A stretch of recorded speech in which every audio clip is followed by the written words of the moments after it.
Hello. आज का हमारा टॉपिक है बेल्स पाल्सी। प्रीवियस लेक्चर में हमने मोटर न्यूरॉन डिजीज़ के बारे में देखा था। बेल्स पाल्सी की definition, incidence, pathophysiology, causes, risk factor, sign and symptoms, investigation and physiotherapy treatment देखते हैं।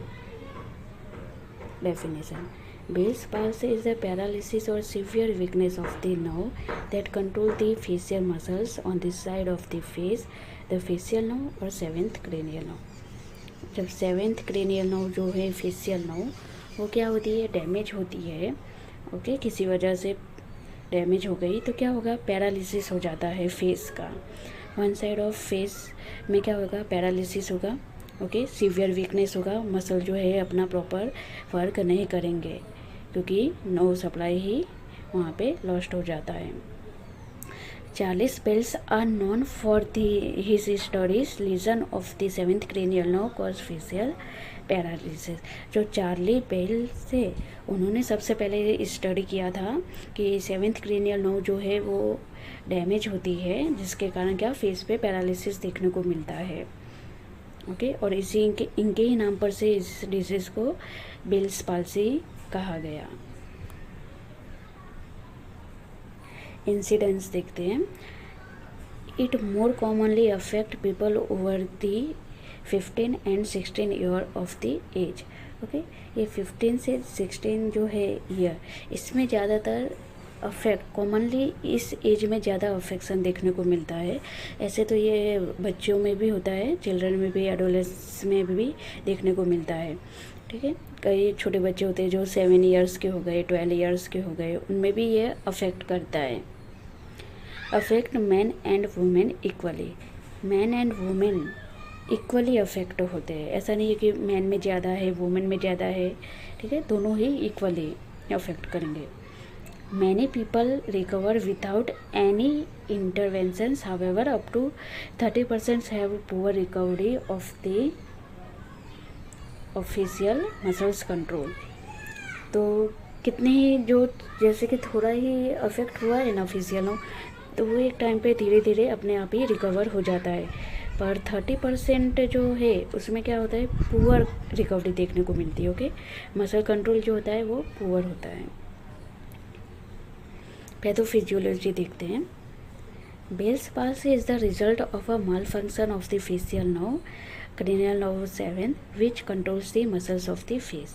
देखो, जो फेशियल नर्व है वो क्या करती है, मसल कंट्रोल करती है फेस के, उसको सप्लाई करती है। Facial palsy is typed by inability to move the muscles of facial expression. Facial palsy का ये टाइप है बेल्स पाल्सी। इसमें क्या होता है कि जो ये फेस के मसल्स से पैरालिसिस हो जाते हैं तो उसमें क्या होगा, फेशियल एक्सप्रेशन जो है वो सारे क्या हो जाएंगे, लॉस्ट हो जाएंगे। जैसे कि आप स्माइल करते हो या एंग्री होते हो या फिर आईब्रो रेज करते हो, सरप्राइज होते हो, तो ये सारे जो है ना फेशियल एक्सप्रेशन ये लॉस्ट हो जाते हैं, आईज क्लोज भी नहीं होता है। The paralysis is of the infranuclear lower motor neuron type. देखो, ये क्या है, पैरालिसिस जो होता है बेल्स पाल्सी में ये एलिमेंट टाइप का लीजन कहलाता है।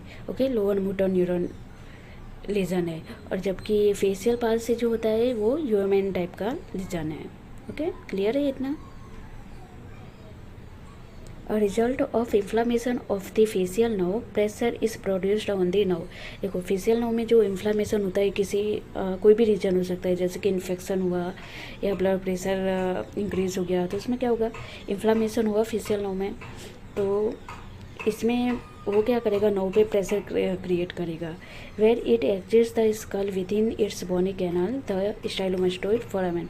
स्टाइलोमास्टोइड फोरामेन है, वहीं से ये क्या नर्व पास होती है, blocking the transmission of neural signals और डैमेजिंग द नर्व। अब ये क्या करेगा, जो मतलब यहाँ पे ये क्या हो गया, प्रेशर आया, प्रेशर की वजह से क्या होगा, वो जो नर्व जो न्यूरल सिग्नल्स जो होते हैं, ठीक है, न्यूरल सिग्नल्स जो होते हैं वो स्टॉप हो जाएंगे, ब्लॉक हो जाएगा, वो आगे की ओर नहीं जाएंगे। जहाँ पे ब्लॉकेज हुआ, सपोज ये नर्व है, यहाँ पे इन्फ्लामेशन क्रिएट हुआ, तो यहाँ पे क्या होगा, ओके, ये इन्फ्लामेशन क्रिएट हो रहा है यहाँ पे। तो ये क्या करेगा, आगे के ट्रांसमिशन जो न्यूरल सिग्नल से आगे ट्रांसमिट नहीं होंगे। जब आगे ट्रांसमिट नहीं होंगे, ओके, आगे ट्रांसमिट नहीं होंगे तो वो क्या करेगा, जो मसल्स है उसको तो मिल ही नहीं रहा है, ओके, कोई सिग्नल से नहीं मिल रहा है, वो क्या होगा, धीरे धीरे वीक हो जाएगा और टोटल उसका फंक्शन लॉस्ट हो जाएगा।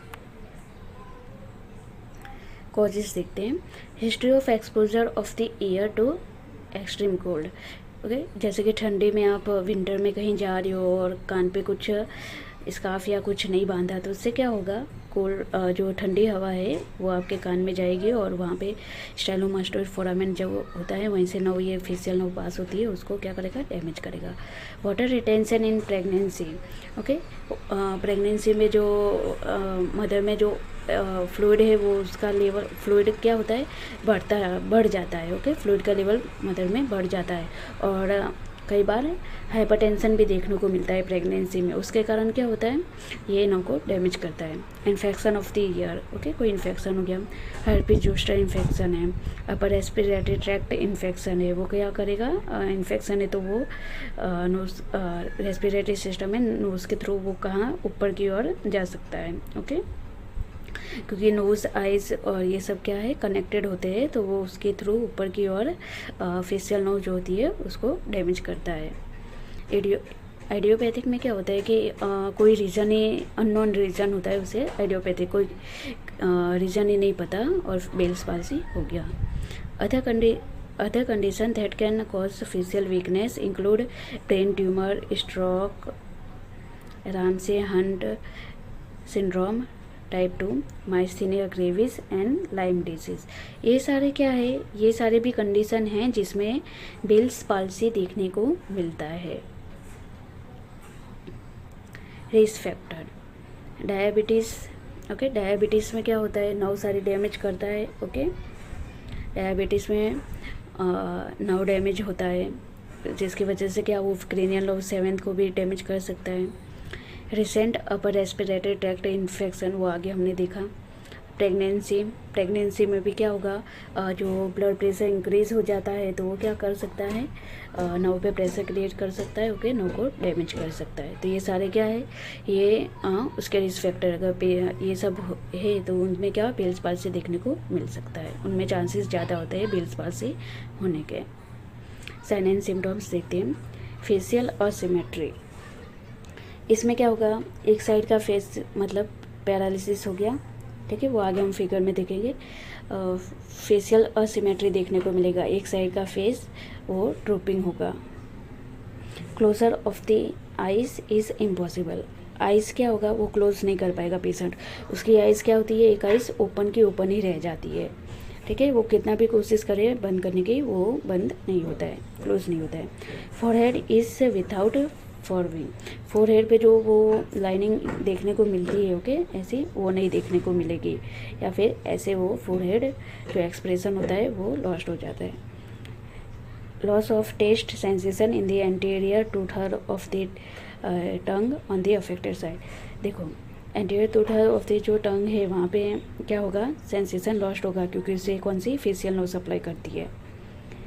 पेशेंट कंप्लेन्स ऑफ हैवीनेस और numbness of the face, okay, ये नर्व जो डैमेज होती है उसकी वजह से क्या पेशेंट को हैवीनेस और नमनेस लगता है फेस में।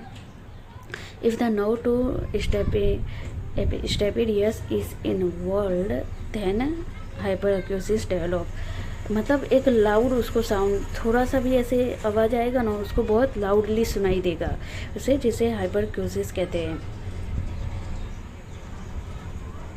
बेल्स फिनोमेना, ये इम्पॉर्टेंट है, ओके, बेल्स फिनोमेना इम्पॉर्टेंट है।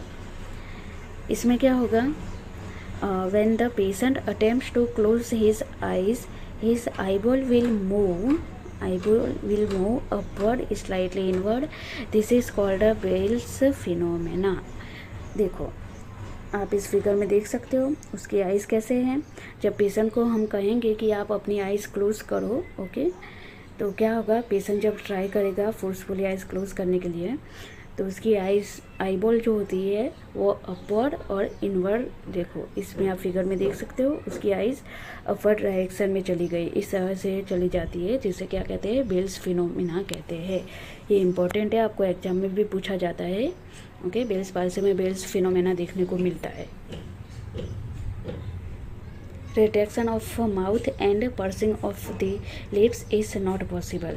ओके, ये जो मूवमेंट है ये लॉस्ट हो जाएगा, रिट्रैक्शन नहीं होगा, माउथ का जो पर्सिंग करते हैं लिप्स का वो भी नहीं पॉसिबल होगा। Paralysis of buccinator leads to accumulation of food between the teeth and the cheek. Okay, accumulation होगा फूड का, क्योंकि मसल्स जो है बक्सीनेटर वो पैरालिसिस हो गया है, तो जिससे क्या होगा, फूड वो आगे की ओर नहीं जाता है, वो जो च्यूइंग वाला फंक्शन उसका लॉस्ट हो जाता है, जिससे फूड क्या होता है, वो एक साइड में माउथ के कॉर्नर में वो कलेक्ट हो जाता है, अक्यूमुलेट हो जाता है। There will also be dribbling of saliva from the corner of the mouth.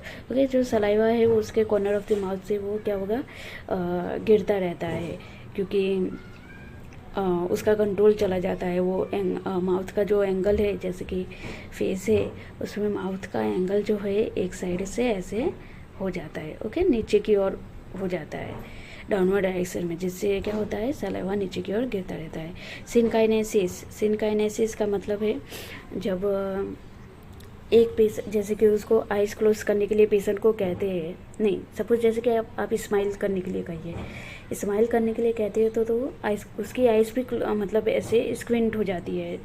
Okay, eyes की भी मूवमेंट देखने को मिलेगी। ओके, उसके आईबॉल जो है स्क्विंट इनवर्ड की तरफ आ जाते हैं।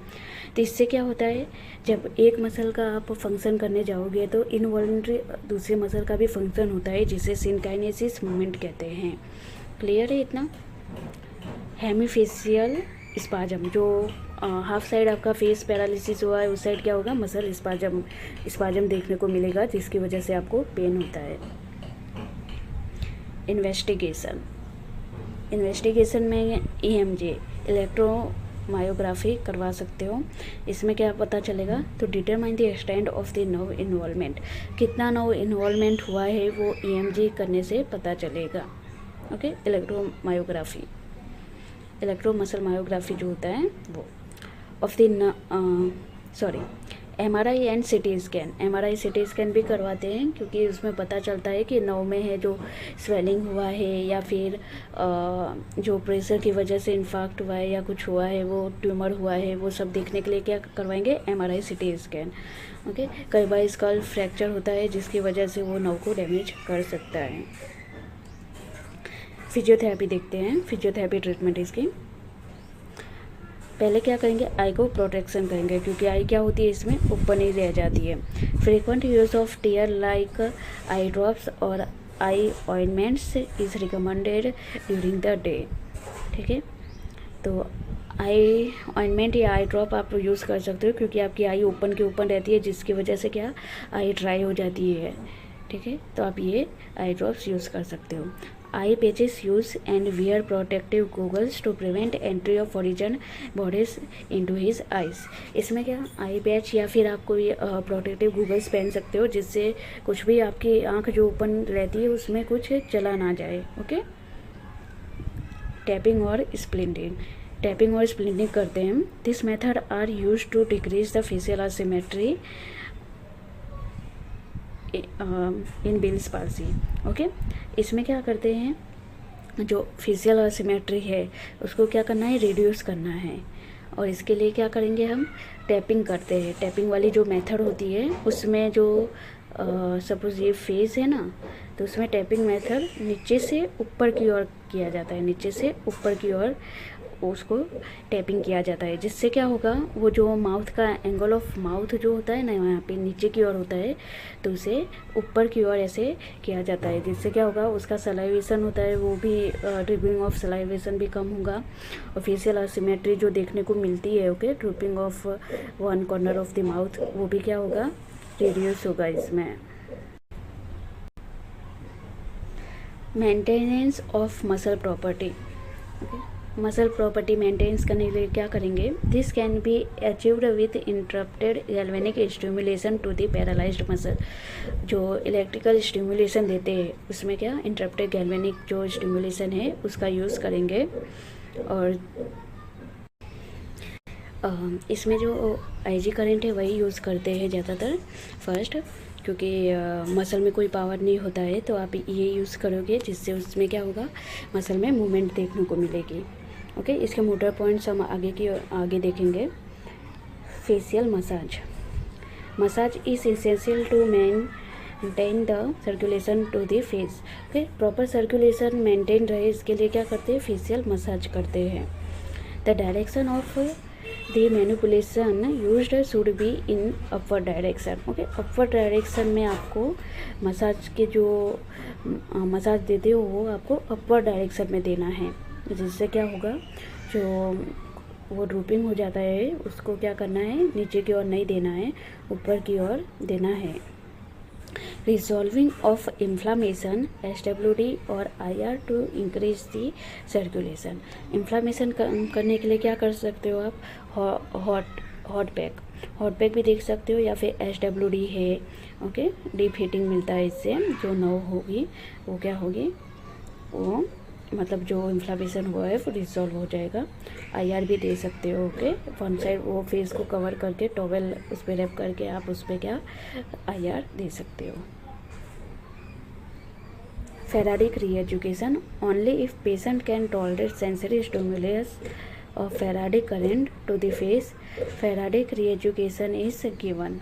इसमें क्या होगा, पेशेंट को पहले आईजी दिया आपने, ओके, उसके बाद थोड़ी मूवमेंट ग्रेड 1 आ जाए, उसके बाद क्या कर सकते हो आप, फेराडिक करंट दे सकते हो। ठीक है, इसमें क्या होगा, मसल को मतलब आप उसकी मूवमेंट जो है वो रीएजुकेशन होता है, मूवमेंट उसमें वापस दिखने लगती है। उस पेशेंट को कहने का साथ में आप जैसे कि आइज़ के लिए दे रहे हो तो आईब्रो के लिए दे रहे हो तो उसे आईब्रो रेज करने के लिए भी कहने का, आइज़ क्लोज करने के लिए भी कहने का। ओके, तो ये सारे हम आगे की और मोटर पॉइंट्स इसके देखते हैं। Muscle re-education exercise and soft tissue technique. इसमें क्या होगा, मसल रीएजुकेशन एक्सरसाइज जो है ये क्या करेगा, और सॉफ्ट टिश्यू मोबिलाइजेशन टेक्निक भी आप यूज़ कर सकते हो। Help prevent permanent contracture of the paralysed facial muscles. Okay, mobilisation soft tissue mobilisation देते रहोगे तो उसमें क्या होगा, उसका जो मसल है वो कॉन्ट्रैक्चर में नहीं चला जाएगा। Okay, massage therapy for the facial muscles. देखो आप ये टेक्निक यूज़ कर सकते हो, एफ्लोराज देख सकते हो, स्ट्रोकिंग, फिंगर नीडिंग, वाइब्रेशन, ये सारी मसाज की टेक्निक आप यूज़ कर सकते हो। इलेक्ट्रोथेरापी में आप लेज़र दे सकते हो, इंफ्रारेड रेज देख सकते हो, पल्स इलेक्ट्रोमैग्नेटिक वेव्स दे सकते हो, अल्ट्रासाउंड, ये सारी मोडालिटीज़ आप यूज़ कर सकते हो। देखो ये रहे मोटर पॉइंट्स। ठीक है, आप दे सकते हो सारे मसल्स के लिए, इसमें मोटर पॉइंट्स दिए हैं। फ्रंटालिस के लिए, ओके, कोर्रुगेटर के लिए, ऑर्बिकुलरिस ऑक्यूली के लिए, okay, levators of upper lips, orbicularis oris, depressors of lower lips, facial nerve branch जो होती है यहाँ पर, ओके, फेशियल नर्व ट्रंक यहाँ पे होता है, फेशियल नर्व मिडल ब्रांच यहाँ पे, फेशियल नर्व अपर ब्रांच। ओके, ये सारे जो है आप मोटर पॉइंट्स दे सकते हो। Conventional therapy exercise include raising eyebrow. आपको कौन सी एक्सरसाइज करवानी है, उनको आईब्रो रेज करने के लिए कहना है। ब्लोविंग ऑफ बलून, जिससे क्या होगा, ब्लोविंग ऑफ बलून से मसल जो है वैक्सीनेटर वो स्ट्रेंथन होंगे। Chewing chewing gum on affected side. Okay, chewing gum को चिंगम चबाना है, जिससे क्या होगा, मसल को स्ट्रेंथनिंग होगी। स्माइलिंग विथ और विथआउट शोइंग टीथ, स्माइल की प्रैक्टिस करना है आपको। Elevate corner of lip like से ई, ए, ई, आई, ओ, यू। ओके, ये सारे वर्ड आप यूज़ कर सकते हो, जिससे क्या होगा, आपकी लिप जो है वो ऊपर की ओर एलिवेट होगी, जो एक साइड नीचे की ओर हो जाती है ना, ऊपर की ओर एलिवेट होगी। Instruct the patient to have cotton in ear, कान में रुई लगा के आपको रखना है, वो आगे हम देखेंगे होम एडवाइस में। Visual feedback exercise, The patient may be asked to do facial exercise in front of mirror so that he gets a visual feedback and can perform the exercise more efficiently. Patient को है ना आईना दे देने का, ठीक है, आईना दे देने का, जिसकी वजह से क्या होगा, वो सामने देख के उसको एक विजुअल फीडबैक मिलेगा, उसको मूवमेंट करने का पता चलेगा कि और कैसी मूवमेंट हो रही है, उसको वो सब दिखेगा, जिसकी वजह से क्या पेशेंट का कॉन्फिडेंस भी बढ़ेगा और उसको सीखने को भी मिलेगा. उसमें आप all facial expression like smile, eyebrow raise, open and close the mouth, ये सारे क्या आप प्रैक्टिस कर सकते हो. विस्लिंग, सीटी बजाना है आपको, try to close the eyes क्लोज करने की कोशिश करना है. ये सारे 30 रिपीटेशन आपको करने हैं. ये सारे फेशियल एक्सप्रेशन हैं. ओके, आप कांच में देखिए, ये सारे जितने भी फेशियल एक्सप्रेशन है उसको क्या करोगे, उसको करने की ट्राई करोगे. वो होगा नहीं, पर आप क्या कर सकते हो, जैसे कि स्माइल कर रहे हो, स्माइल नहीं हो रहा है तो आप अपने 1 फिंगर से उसको सपोर्ट करके आप स्माइल करने का ट्राई करिए. आईब्रो रेज करने के लिए आप फिंगर का यूज़ कर सकते हो. ओके, आपको कोशिश करनी है और उसके साथ आईब्रो रेज भी करना है. स्ट्रेंथनिंग एक्सरसाइज हो गया. इसमें स्ट्रेंथनिंग एक्सरसाइज में आपको once the facial muscle reach grade 3 और fair then resistance can be given to muscle actions to further strengthen them. Grade 3 आ जाए, ओके, आपने फर्स्ट गैल्वेनिक दिया, उसके बाद फेराडिक दिया, तो थोड़ी एक्सरसाइज की, उसके बाद ग्रेड 3 आ जाए, उसके बाद आपको स्ट्रेंथनिंग एक्सरसाइज करनी है, जिसमें क्या होगा, थेरापिस्ट आपको रेजिस्टेंस देगा. ओके, जैसे कि आईब्रो रेज करना है तो पेशेंट आपको आईब्रो नीचे डाउनवर्ड फोर्स देगा और आपको अपवर्ड उसको रेज करना होता है. ओके, तो ये सारी आपको स्ट्रेंथनिंग एक्सरसाइज करनी होती है. PNF for face help to re-education of facial muscles and movement. PNF जो होता है, ओके, PNF टेक्निक है, वो आप यूज़ कर सकते हो. Proprioceptive neuromuscular function, okay, facilitation, proprioceptive neuromuscular facilitation वाली जो टेक्निक है PNF की, वो आप यूज़ कर सकते हो. हेल्प करेगा, वो फेशियल मसल जो है उसको सारी मूवमेंट में हेल्प करता है. होम एडवाइस और प्रिकॉशंस, आपको क्या प्रिकॉशंस रखना है और आपको घर पे क्या करना है. ओके, कि कैसे आप केयर कर सकते हो, उसके बारे में देखते हैं. आई केयर के लिए क्या करोगे, wear sunglasses, sunglass आपको पहनना है, जिससे क्या होगा, आई ओपन होता है तो वो सन की रे से डायरेक्ट आपकी आई में जाएगी तो वो डैमेज करेगी, इसलिए सन ग्लासेस पहन सकते हो. Clear the eyes at regular interval, okay, अपने आइज़ को वॉश करते रहना है हर 1-2 घंटे पे, ठीक है, क्योंकि वो आपको रुमाल भी रखना है, क्योंकि आपके आँखों से क्या पानी गिरता रहता है, उसको साफ़ करते रहना है. Cover the eyes, okay, eyes को भी कवर करके रखना है. Year care advice, keep cotton in the year, cotton को आपको ईयर में, कान में रखना है. Avoid cold exposure, sleep under fan, cold food. Okay, ठंडी जैसे कि जगह है वहाँ पे नहीं जाना है. ओके, एसी है उन सब जगह पे नहीं जाना है. फिर फैन के नीचे भी नहीं सोना है, वो हवा आपके कान में जाएगी तो वो आपको मतलब और भी डैमेज करेगी. कोल्ड फूड, ठंडा खाना नहीं खाना है. To use a straw for drinking, straw आप यूज़ कर सकते हो पानी पीने के लिए, जिससे मसल स्ट्रेंथ होंगे.